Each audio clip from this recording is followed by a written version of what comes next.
We're reading chapter 4.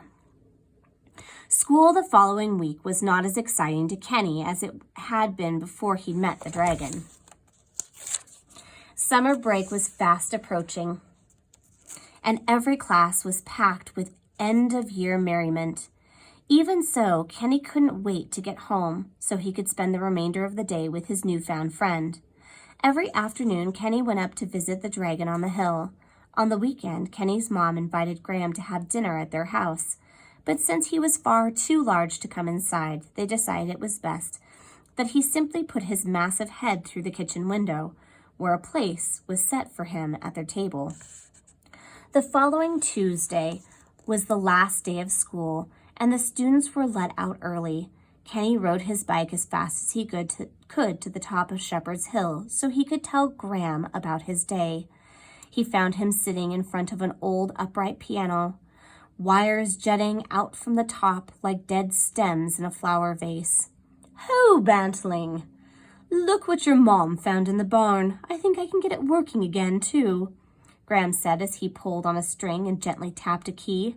"Neat," Kenny replied. "Hey, I received my grade for my book report today."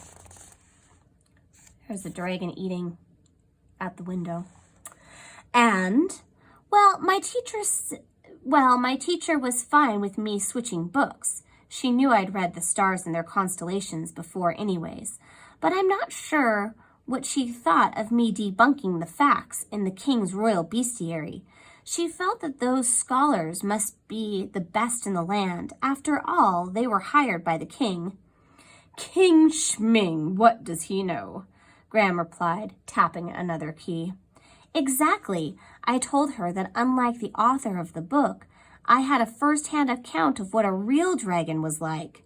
Graham stopped hitting the piano keys and looked at Kenny.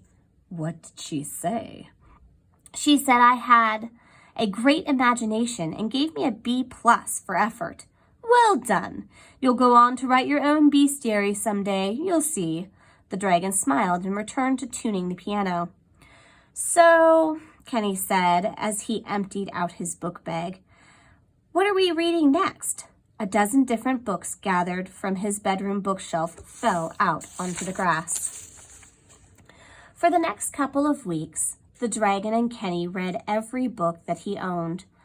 "I had no idea the entire planet was populated by giant lizards like myself. What a rollicking time that must have been," Graham said of a book on dinosaurs. "Humph! This Beowulf fellow had a severe anger management problem," he sneered after he and Kenny read the epic poem about the Nordic warrior. "He's quite a blackguard, if you ask me." "You mean to tell me that these little creepy crawlies turn into beautiful butterflies? Now that's true magic," he declared after studying Kenny's book on insects. Some days the two were too excited and relaxed and read, so they would invent other fun activities to do. "I had no idea you could make a kite out of stuff around the house," Kenny said, as they flew homemade kites on a hilltop one windy afternoon. "Wow, I'm no good with the watercolors," the lad said with a sigh one dusky evening, "but this sunset sure is pretty, and your painting looks great." "My mom used to play a lot," Kenny said, sitting at the piano stool. "She's going to flip when she hears that I learned how to play chopsticks. It's her favorite." One sunny Friday afternoon, the two were relaxing under the shade of a large willow. What made it extra comfy was that they were on an old rug Kenny's mom had brought up from the house for the dragon to sleep on. "I'd love to hear more tales of these Grimm brothers," Graham said, munching on a pear. "Their work is quite entertaining." "I really like them too," Kenny agreed, grabbing a pair of his own out of the bushel basket. "You know, George, who owns the bookshop in town, said they didn't really create these stories." "Really? Who did?" "The locals in the countryside. They told their stories to the brothers who just collected them and wrote them down," Kenny answered. "Wow," Graham said, with his mouth full of pear. "What a great town they must live in. Look at all the tales that came from it." "Yeah, too bad nobody in this town is like that. Everybody here is more worried about their crops than telling stories, Kenny said, looking down at Round Brook from the hilltop. I can understand that. We all need food, Graham said, picking his teeth, but I bet you could come up with a grand tale of your own, and I could help you write it. Really? The boy said, looking up. Sure, why not? Who else is going to create the next great stories for kids to read? The Drake replied. Kenny thought about this for a moment, then looked down at the books scattered around him on the blanket. Graham, he said, a lot of the other kids in town, they don't really get me. I don't even know if they like me. Nonsense, complete nonsense, the dragon declared, then began counting off on his clawed fingers. You're well-read, you love nature, you love food, music, art, poetry. What's not to like? The boy sighed. I just want to say, he said, still looking down, you're the best friend I've ever had. Really, Graham replied. His lemony eyes were wide and glowing in the shade of the willow tree. You know, little bantling, you're all right in my book. Even though I have vicious coils, Kenny said with a smile. Even with your vicious coils, you devil scourge, said Graham, and he threw a pear core at Kenny, which he dodged with ease as he scuttled behind the trunk of the willow.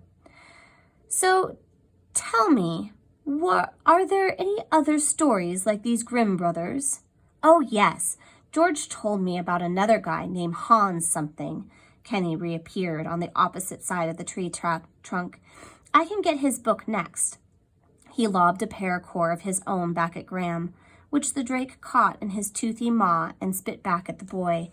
Ducking as he flew overhead, Kenny added, I should probably go see George tomorrow. I usually visit him once a week, and I haven't been to town in a while. And so, early the next day, after his chores were finished, Kenny rode into town to return the borrowed books from his friend George. It was on Main Street, in the center of his little town of Round Brook. I'll show you the picture.